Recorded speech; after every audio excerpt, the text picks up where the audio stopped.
business or are you running a business? Valuation is the ultimate KPI. Hey there, it's Mike Langford. Welcome to another episode of the Modern Financial Advisor podcast, brought to you by Trulytics by Envestnet. This week on the show, I have Kevin Darlington, the General Manager and Head of Broadridge Advisor Solutions, with me for a deep dive on advisor marketing trends. Kevin and his team at Broadridge recently released their 4th annual report on advisor marketing trends, and there is a ton of fascinating insights for us to cover. Whether you are looking to aggressively grow your business or you want to continue to run it as a thriving lifestyle business, this is a great episode for you. Okay, before we get to the conversation with Kevin, please make sure you subscribe to the podcast on Apple Podcasts, Spotify, Google, Amazon, the YouTube, so wherever you like to get your podcast jam on. And if you have a question or a suggestion for a guest or a topic for the show, hit us up. Simply go to Trulytics.com and use that little contact form there, or shoot us an email, podcast@Trulytics.com. Okay, let's get to the conversation with Kevin Darlington.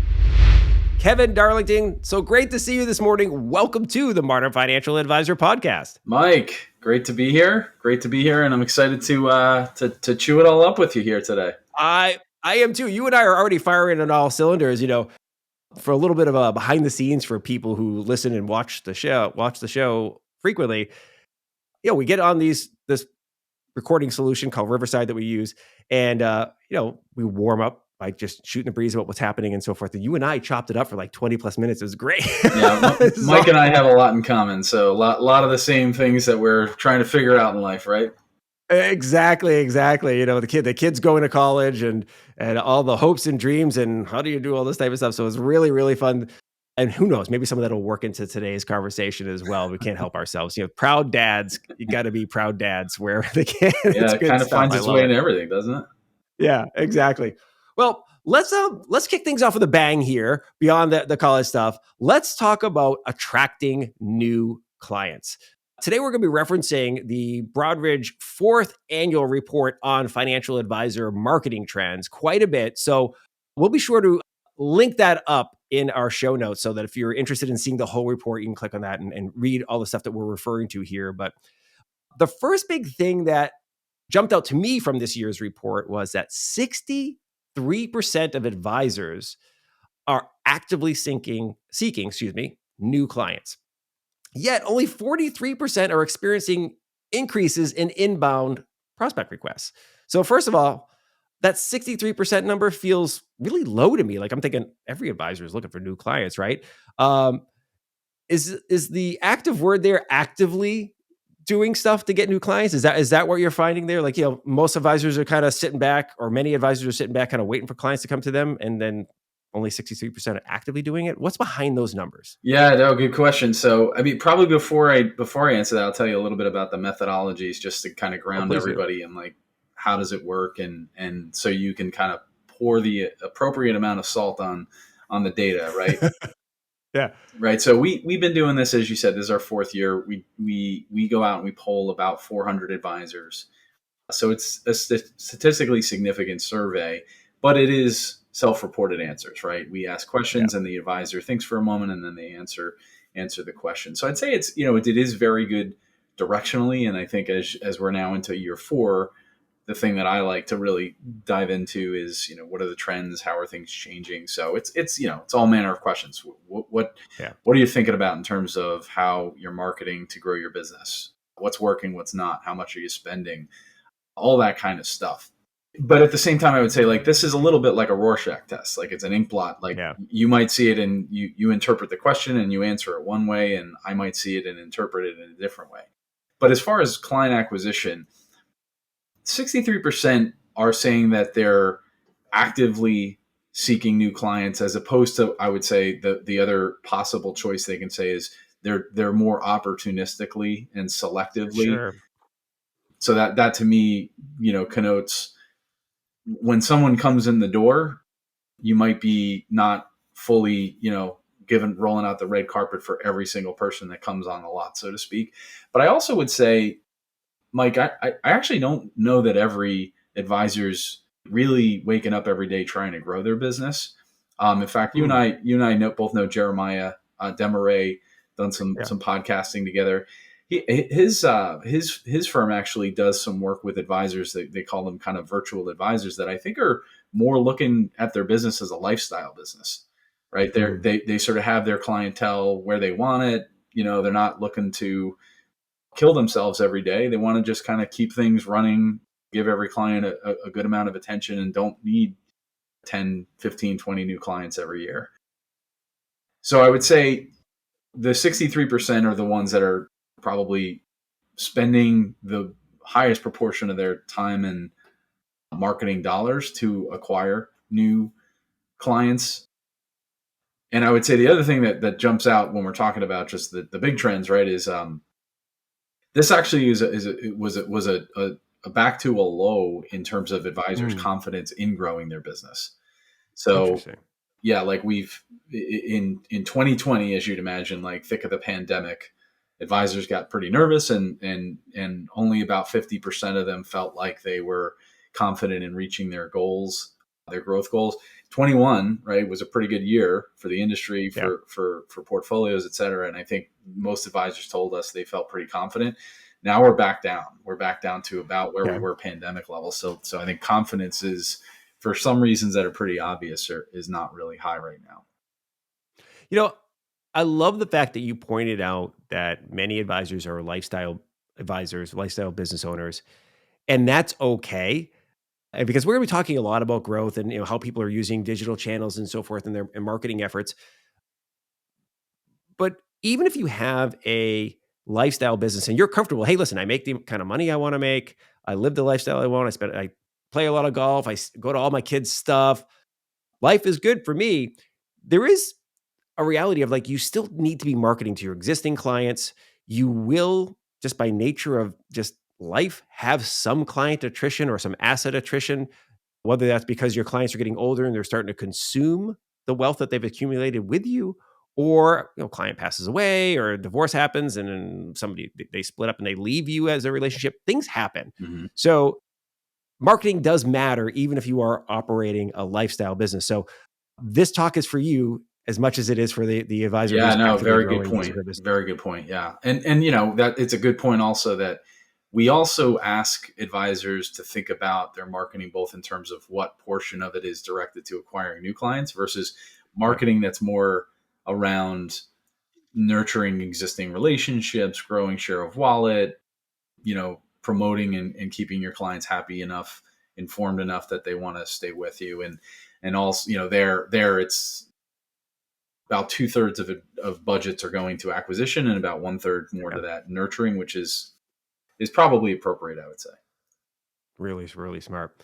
Well, let's jump into some things that are, I think, probably on many advisors' minds. So, one of the things that I've heard repeatedly over the past few years is that advisors are leaning on digital channels more aggressively for marketing to bring on new clients and for servicing their existing clients. And it's some of the stuff we talked about with Jeremiah in the previous podcast we did together was servicing your clients and interacting with the clients on digital channels.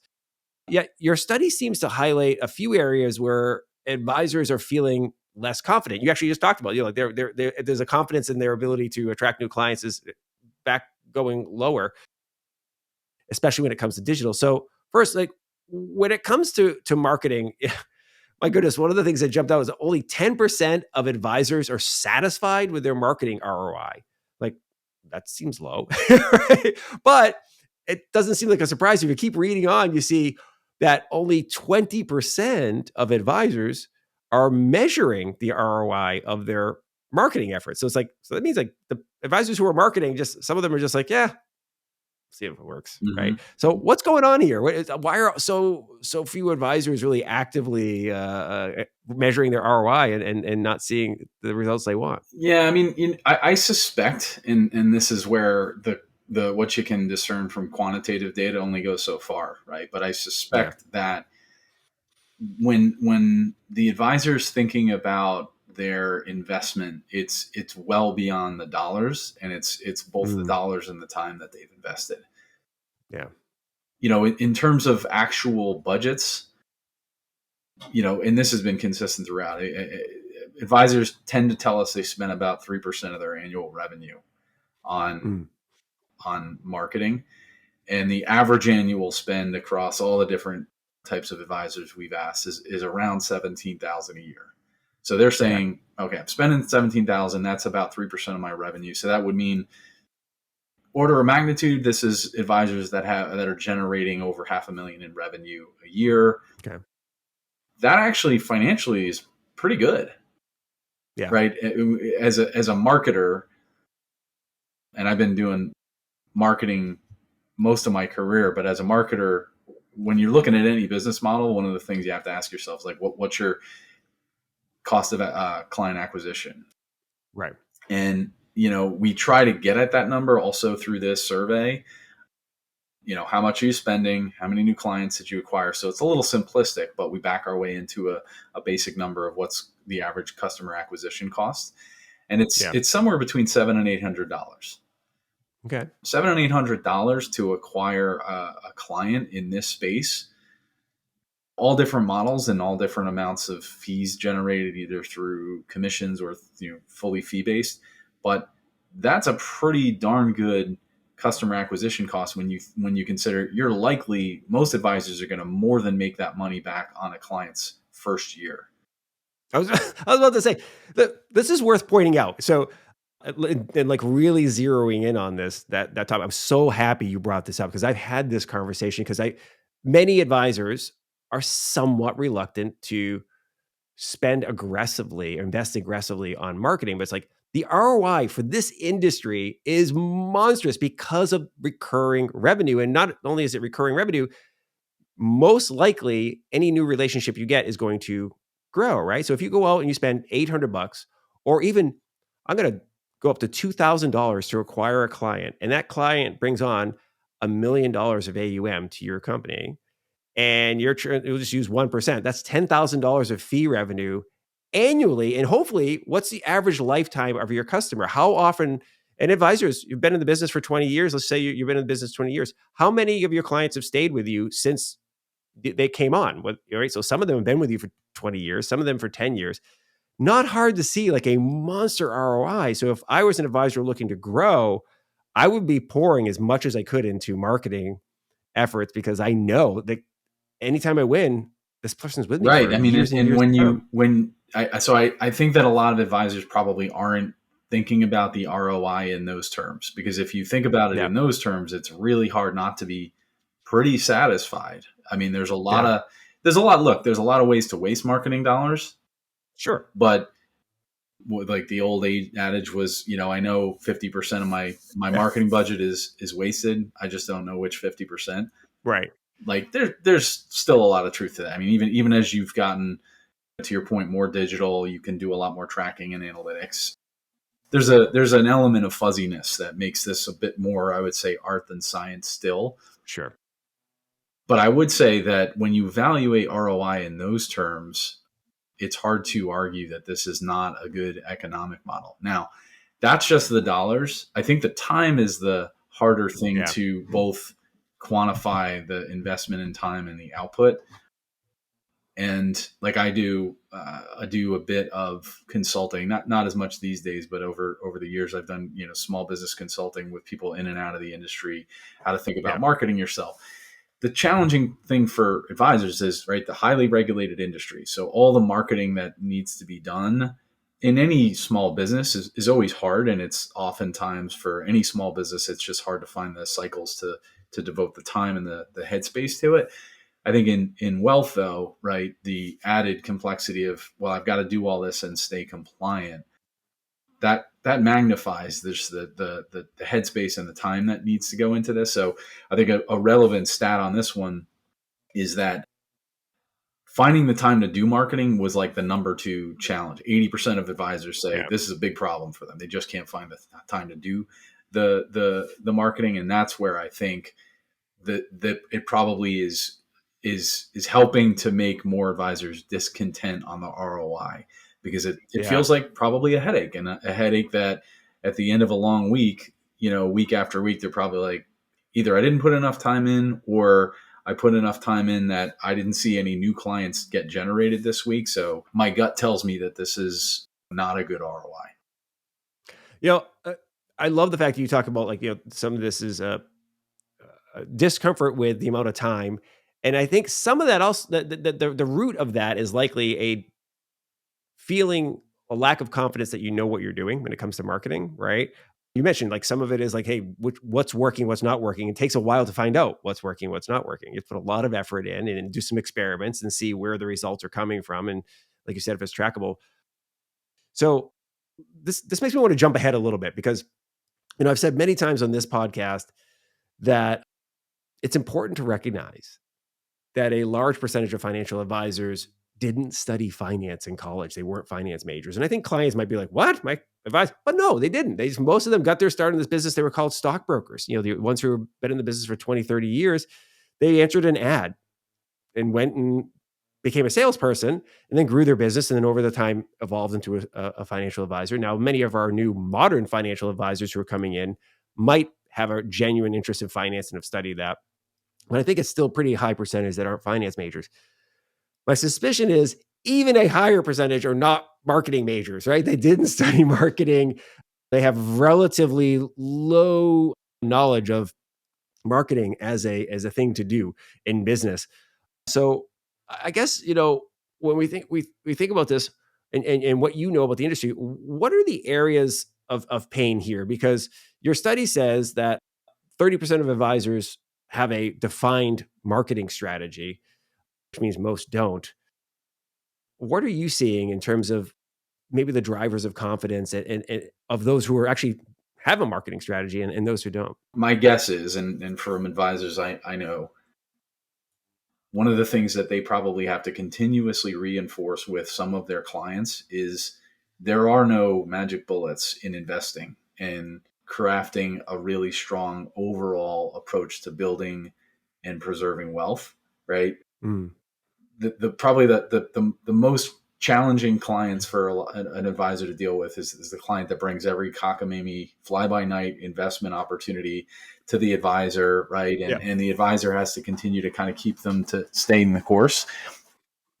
It's a little bit of the same thing here. I think that the easy, quick gratification route is, whatever the new bell and whistle is.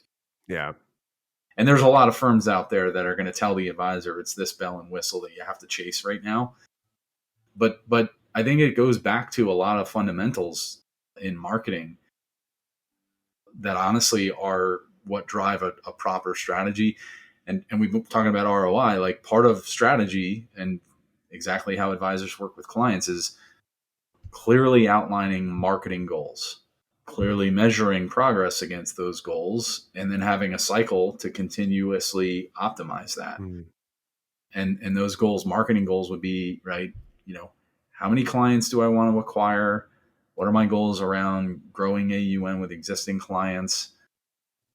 And based on those goals, crafting a strategy that starts with, okay, who's my target audience or audience is? What are the different tools and resources I have at my disposal? How do I want to spend? Where do I want to spend to reach those audiences?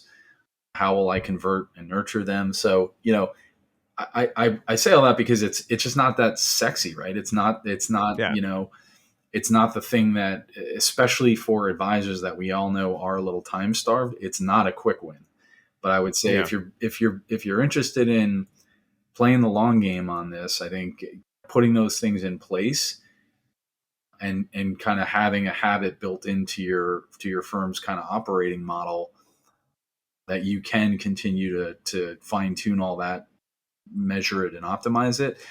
It's actually probably the most predictable way to have a far better growth trajectory than any other I can think of.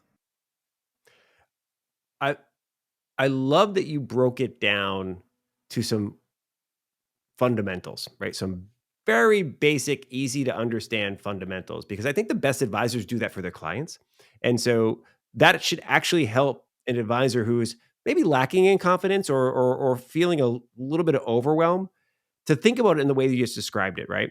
You said, hey, well, what are your goals? Do you want to grow your client base, client number? You want to grow AUM? Do you want to grow AUM through new client acquisition or grow AUM through just increasing share of wallet or, the assets that your existing clients have with you? Okay, those are relatively easy things to write down, sit down in like 5 minutes and make a decision on those types of things. Just as when you're meeting with your clients, if you're an advisor saying, let's talk about some of your goals. This conversation's happened all the time. When do you want to retire? Have you thought about that? "Well, yes, maybe 65, 70, whatever. Okay. How do you want to live when you retire? Do you want to live in the same home? Do you want to live somewhere? So you start walking people through some basic questions, and then you know that their finances are tools and there's levers we can pull to help them get there. We can decide, okay, you can save more now, more aggressively, and retire earlier with less risk in your portfolio. Or you could take more risk on your portfolio, maybe save a little less and have a better lifestyle while you're young. It's a decision matrix there. Well, so I think the way that you just articulated there is like, okay, let's define our goals. What do we want to accomplish? Who are our customers? Who are our clients that we want to bring on? What do they look like? Where do they hang out online, right? Or in person? What types of activities do they engage in that they respond to, right? Do they listen to podcasts? Do they watch videos? Do they spend time on Facebook, LinkedIn, wherever? Okay, great. Let's have a strategy of putting ourselves in front of those people and hopefully attracting them into the business. So I really love it. I think you've done it's one of my best quotes we've ever had. We're pulling this and making this a segment for the show. Well, it's funny when you talk about all that, though. I think one other thing that that this crashes into consistently. I mean, back to not having enough time, right? One of the other things we found that set like so strategy, having a defined marketing strategy. I mean, the data continues to prove that is the single biggest predictor of marketing success. Like Yeah. 2x the amount of clients, far more AUM being brought on, much more likely to be satisfied with marketing ROI. So we know having a strategy is one of those critical components, but we also know advisors don't have a lot of time. So there's a huge likelihood that the advisors that are always stretched for time are not going to create a strategy. I would say one other thing that jumps out at me is the advisors that seem to also be much more associated with having a strategy and doing a lot better job at their marketing and having better ROIs, they're part of a team. Right. So I think that there's all sorts of movement in the industry from big firms, mid-sized firms, small firms to kind of recognize that a team approach tends to work well. And this is just another, I think, proof point of that, if you've ever read the book, The Lean Startup, they talk about, right, working on the business versus working in the business. If you're a single advisor, I think that you almost by definition will always be working in the business. Like you're not setting up a level of scale and a level of process and a level of, just sort of the playbook for the business to run, because you're always going to be very busy dealing with all the day to day. If I think a team approach where there can be a more consistent and ongoing dedication to marketing, starting with a strategy, I think is going to also set apart the haves from the have-nots. Such a smart observation. It's really true. Like, when you're a solo operator, and if you're doing everything, it's really hard to do everything really well. And it's hard to like you say, carve the time out. And then when something pops up that's like you hit a wall, if you're only relying on your experience and your expertise, it's really difficult to get over that wall, right? Whereas somebody else who's gone over that wall a bunch of times knows how to do this type of stuff, right? Or their sole mission is getting over that wall, and they don't have to worry about dropping all the other pieces of the business down there. And we've been talking about in this podcast since its origin, that we're trying to help advisors change from having a practice to getting into having a business. And if you own a business, you think about how the business is operating. You're working on the business, right? Instead of in the business, as you described it there. So you are thinking about marketing is a function. We need to have marketing. It brings us in new clients. It helps us retain existing clients, right? Finance is a function, right? Who's managing the numbers? Who understands, like, are we profitable? How profitable are we? What's our cash flow from this business? Can it be better? Like, there's all these different functions. And so some of that you can do by bringing on a team, as you described, but the team doesn't even have to be internal. You can use outsource providers, right? Like there are outsource providers and solutions like Broadridge that'll help you with your marketing. Yeah, Right? and I think a lot more of the larger firms that are trying to bring on more advisors, certainly a lot that we work with, recognize that providing a good foundation of marketing support is actually a really great way to attract and make loyal the most growth oriented advisors, right? I mean, Yeah. if your firm is, if your firm's right, and what firm isn't, what large firm, back to the point about like the lifestyle type advisors, I don't think Yeah. there's too many firms out there that are out there saying, "Hey, let's grow our advisor base with lifestyle type advisors." Right? Yeah. It's just probably not going to allow them to meet their growth threshold. So if you're a firm that's trying to attract growth oriented advisors, Yeah. what better way to attract growth oriented advisors than to create a foundation of support for those Yeah. advisors? Like Yeah. there's I think I can mention a firm name because I've heard it spoken about on another podcast, but I've heard on a podcast, I think it's probably 2 years ago now, Rick Edelman was talking about Edelman and how they think about marketing support. And Yeah. one of the rules at the time was when they bring new advisors in, those advisors are actually really, from a policy standpoint, not supposed to spend any time on marketing, because the thought is that's a function, a firm capability, Yeah. right? Which, wow, doesn't that make sense? Like they want their Yeah. advisors spending all their time with clients, but if you're going to spend all your time with clients, then somebody else needs to do the marketing to make sure we're bringing Yeah. in the new customers. Not a bad recipe, right? Well, not a bad recipe at all. And it's heck, it's the reason why like many people choose a franchise model if you're going to open a restaurant versus opening your own restaurant. Now, look, if you open your own restaurant, you can have control over everything, including the marketing. It's all on you with you in your one location restaurant. That's just you. However, if you were to buy a franchise, there's a system in place. And one of the reasons why you pay your 5% royalty to the franchise or right is they're going to handle marketing. They're going to put the ads on TV. They're going to say, go to your, local Austin area Dairy Queen or whatever the franchise is, right? They're taking a lot, they're deciding the menu. They're doing a lot of the stuff for you. And of course, there's different, flavors of that when you think about being an advisor. If marketing isn't working for you and you don't have the time, the expertise, the budget to do it in-house, it may be beneficial for you and your clients to consider joining a team where that works for you. Sure. Love it. Uh, One thing that I wanted to circle back to, because I think this is really important. Well, it was important to me. I thought it was interesting. So hopefully you do too. When I was looking at the survey, one of the things that jumped out was advisors question the effectiveness of their websites. And to me, that seems a little bonkers because of your marketing assets, like this is the one you own. You control this website. If you're doing an independent practice or an RIA, you own the website, right? So if you don't feel it's effective, you can invest some effort, time, money to make it more effective. What do you think is behind advisors' lack of confidence in the effectiveness of their websites? Mm. Yeah, I mean, I again, reading into this somewhat, right? I think the importance of a website, I don't think, even in today's day and age, I don't think it can be overstated, because Mm, there's the concept of inbound versus outbound marketing, and there's right. a kind of a marketing saying that the marketer doesn't choose the channel, the consumer chooses the channel.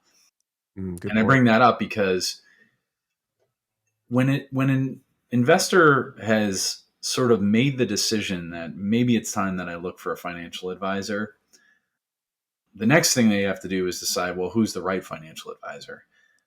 I Yeah. think in the last year, right, the one silver lining to challenging economic times is, for our industry, for the wealth industry, those are those moments where a lot of individuals finally say, yeah, it's time.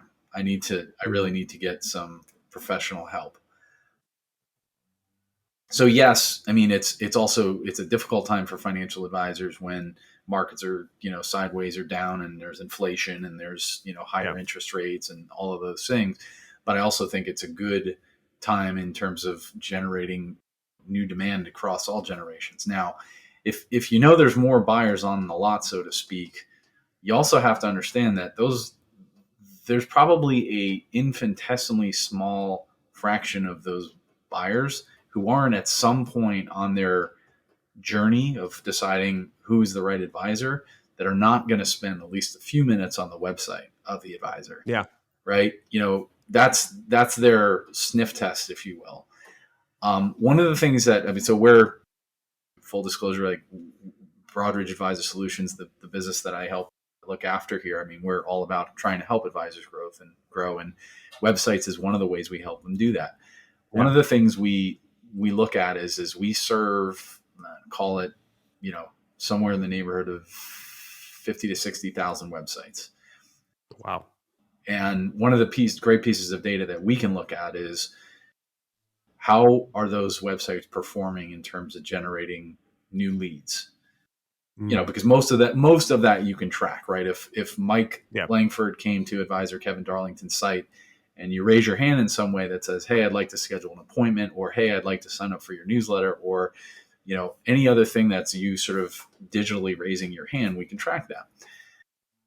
And the range of effectiveness is all over the map. Yeah. And I think that we certainly think it's the most important yardstick for how effective a website is it generating good qualified leads? Yeah. And I think that the long-winded way of getting to your answer of why so many advisors don't think that they're as effective as they need to is two reasons. One is some of them legitimately are probably not generating enough leads, is number one. And number two, which is a probably more insidious problem, is a lot of those leads go totally unnurtured. Yeah. Advisors, I would say one of the things they struggle with is it's a long game to convert a quote unquote marketing lead. And one of the other pieces of data that we track is advisors tell us, how long does it take you to convert a marketing lead? Call it about 3 months. Most people aren't going to go to a website and say, hey, Mike, I spent 5 minutes on your website. Here's all my money. Right. So what is the, it's a very considered transaction, and there needs to be nurturing over that time. And I think that that's another big reason why when they finally get, someone to raise their hand, we found that a lot of advisors put a lot of attention into them in a very short burst. And if there's not a really quick conversion, that prospect goes away. It's so important that you pointed that out, because I've talked about this frequently. It's like, listen, most of the people you meet won't be in the market for your services right now, but eventually most of them will be, right? Meaning like, hey, you can meet somebody right now, they could be a perfect client for you, but like all their money's tied up in their 401k, their small business, their whatever. They're not just ready to move yet, or they have an existing financial advisor, but at some point in time, life events happen, right? It could be, again, they change jobs, they sell a business, they get a divorce, whatever. They might be. So you want to stay top of mind for those people. We're going to be talking about social media here in a second, which helps you stay top of mind. But the thing that you brought up that is so important is that your website is like your home base. It's a validator. It lets somebody who is in the process of going through their consideration set of Mike Langford, financial advisor, Kevin Darlington, financial advisor, which do I choose? Is this the right advisor for me? Well, let me go check out their website first. The language that's there matters. The imagery that's there matters. Have I found the right person to consider? And then to your point, if I click the ask for more information, set up an appointment button on your website, whatever that flow looks like, it's not going to be instant, right? It's going to be, now I'm taking the next step in the consideration of you. We've got another thing. So you want to continue staying in touch with me and talking to me and so forth, because it might take, to your point, 3 months if everything goes right. Yeah, right. And going back to the trackability, right, of what we were talking about before, in online retail, the marketing is more scientific. When you're selling a product, and I'm making this up, when you're selling an average product that has an average retail price of $20, you typically can track much more causal relationships between, okay, how did my top of funnel activities, my advertising and things like that drive to my website? What proportion of those visitors converted? Because it's a very small level of consideration to make the transaction. I go to a website, I either buy or I don't buy. Now, Right. even in those situations, there's things like retargeting and things like after marketing that a lot of really good firms have gotten really good at, right? If I don't buy now, they're going to follow me around and get me back to buy Yeah. later, right? Through all the Yeah. digital marketing means we know of. I think advisors, the ability to to show a causal relationship between marketing is always going to be hard. Yeah. But it's our data certainly suggests a good correlative relationship between those advisors that and going back to more kind of like prescription here, Mike, is the advisors that tend to do well we see are much more specific on their website in terms of painting the picture of who the clients they serve are. So when Yeah. you go there, the prospect, it's not just important about for you to see who is this advisor. It's important for you to see yourself in the clients they serve. If they That's paint a right. really good picture and they say, I serve clients that look like X, Y, and Z who have these kinds of needs, and I can see myself there, that's a really good way to trigger me to lean in. And then the other thing, Yeah. obviously, is you want to put calls to action on your website. You want to put those Yeah. little non invasive triggers for them to raise their hand, answer a question they have, let them have access to a video that's a primer on how to think about estate taxes, things of value that might get them to raise their hand and tell you, number one, you're speaking to my needs, and number two, now that I'm interested in this, it might be a good indication that I'm a qualified lead to be a client of yours in the Yeah. future. I love it. I love it. That's fantastic. So let's jump into these two other things real quick before I let you go that jumped out to me and I think that are really relevant for our audience. Number one was social media usage by advisors, right? This is a bright spot that, is near and dear to my heart because, I kind of got my start in this part of the career helping advisors and wealth management firms embrace social media. Your report says that 80% of advisors are investing in LinkedIn, 64% are investing in Facebook efforts, which is fantastic because, hey, listen, that's probably where your clients are, right? How are you seeing financial advisors leverage social successfully? And are you seeing any specific trends in the way they use it? I'm sure people would love to hear about that. Yeah, and I mean, this is where I feel like the tactics really connect with the strategy that we talked about Yeah. before. So, I guess first things first is unfortunately for advisors, the ability to reach your audience with purely organic content is always a little harder because the big social platforms, they know when your content is marketing and they know when it's Sure. meant to be sort of a advertising in sheep's clothing, if you will. More of the Yeah. platforms I think are doing a very high level of surveillance to make sure that if you're marketing, you're going to pay us to do that, right? Yeah.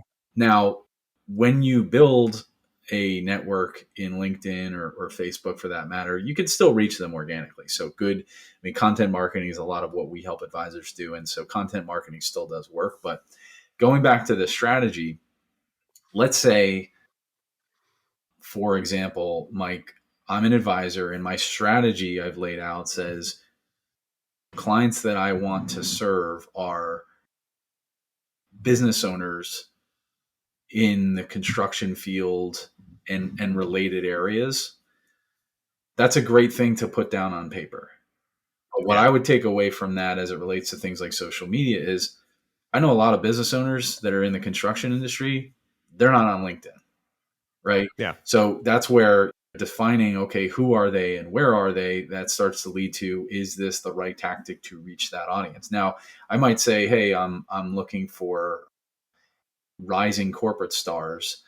They're probably on LinkedIn, so that might be a good way Yeah. to reach them, and you might be able to cultivate a network. But that's where I would just say social is just one more tool in the box, and it might be a more or less appropriate tool and a more effective or appropriate tool depending on your audience. Yeah. And I tell you what you just built on there, and it's also related to the website.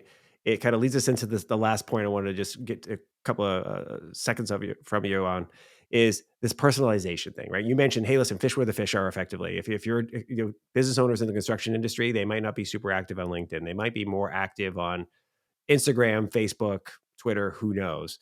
So pay attention to where your target client is. And when they come to your website, make sure you put some efforts out there to reassure them that they're in the right place, right? That you are the type of advisor who serves them. And that leads into some of the stuff that you've talked in great detail towards the end of the report. And we won't go through too much detail on it, and people can read the report. Personalization, how important it is to be personalized in your message. Real quick, what are some effective strategies and tools for advisors to leverage so they can deliver a more personalized experience, right? Not just a generalized, hey, I work with construction business owners, but something that really feels like it's meant to resonate with a client, a prospect, a referral partner. What are your thoughts there? Yeah, I mean, I think that, our experiences as consumers in so many different walks of life now, if you think about it, are pretty curated, right? If you go on Amazon, if you go on Netflix, you're typically going to see like, hey, Mike, here's some recommendations for you. And they've gotten pretty good, right? I mean, I a lot of times that's the first place I look, and I'm a lot of times I'm engaged. I don't know if you've ever used TikTok. My daughters are both on TikTok, and they spend more time than my wife or I would like. But the reason I bring that up is the magic of, and I would say also the concerning components of TikTok are how good the relevance algorithm has gotten.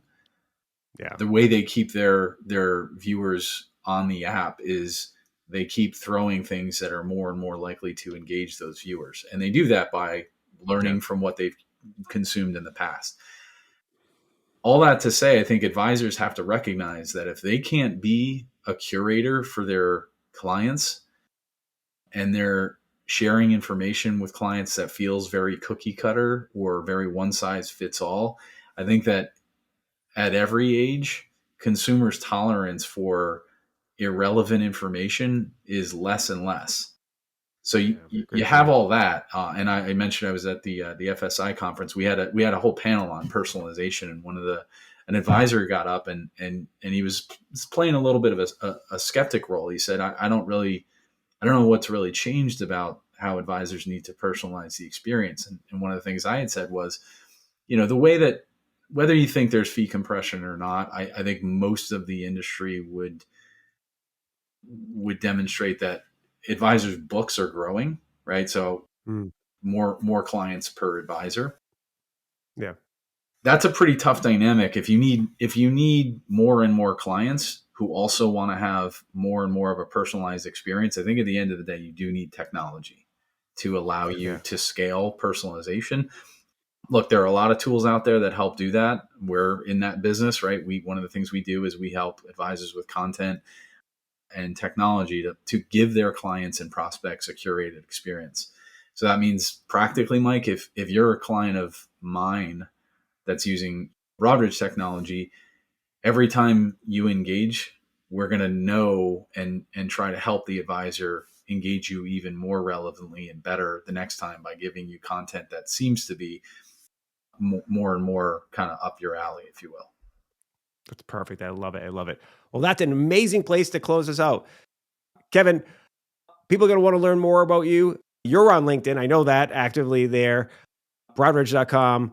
Where are some other places that people can go learn more about all the awesome stuff you guys are putting out? Yeah. So at advisorstream.com, that's actually really one of our properties that advisors can learn a lot about how we help them in terms of this relevance and content marketing. That would be another big area I would encourage folks to check out as well. Fantastic. Well, thank you very much, Kevin. Really appreciate you having me on the show today. Yeah, always good to hang out with you, Mike. Thank you very much for listening to and/or watching this episode of the Modern Financial Advisor podcast. It's always great to have you with us. Huge thanks to Kevin Darlington from Broadridge for coming on the show to share the insights he and his team work so hard to pull together. I love these types of research reports, by the way. I always feel a little bit smarter about our industry after reading them, and then I feel wicked smart when I get to talk to the people who actually created the research behind the report. Super awesome stuff. So thanks, Kevin. Really appreciate it. All right. As I mentioned at the top of the show, please make sure you subscribe to the podcast on your favorite podcast platform. And if you haven't done so already, give the episode a share on LinkedIn, Twitter, Facebook, or wherever you hang out online. Chances are, if you like this episode of the show, so will people in your network. They'd love to hear all the goodness that Kevin shared, and they might like me too. So share this episode. Really appreciate it, okay? All right, that's it for today. As always, be nice to each other, and we will see you next time on the Modern Financial Advisor Podcast. See ya. Bye.